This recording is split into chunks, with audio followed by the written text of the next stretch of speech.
વડોદરા જિલ્લામાં ઠેર ઠેર તકલાદી બાંધકામનો મુદ્દો ઉઠી રહ્યો છે.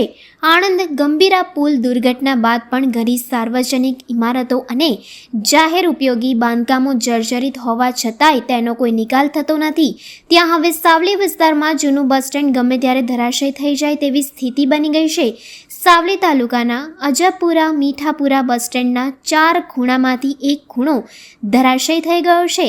8 પિલર પર ઊભા કરાયેલા ગામના બસ સ્ટેન્ડના 2 પિલર તૂટી પડ્યા છે, જેના કારણે ગમે ત્યારે આખું બસ સ્ટેન્ડ રોડ તરફ ધરાશય થઈ જાય તેવી સ્થિતિ છે. અહીં ઘણીવાર અભ્યાસ અર્થે અપડાઉન કરતા બાળકો પણ બસની રાહ જોઈને ઊભા રહેતા હોય છે, જ્યારે તંત્ર પણ કોઈ હોનારતનો રાહ જોતું હોય તેમ લાગી રહ્યું છે. અકસ્માતને આમંત્રણ આપવા માટે ખખડધજ બસ સ્ટેન્ડને તૂટેલા પાયા પર લટકતું રાખી મૂકવામાં આવ્યું છે, જેના કારણે ગ્રામજનોની ચિંતામાં વધારો થયો છે.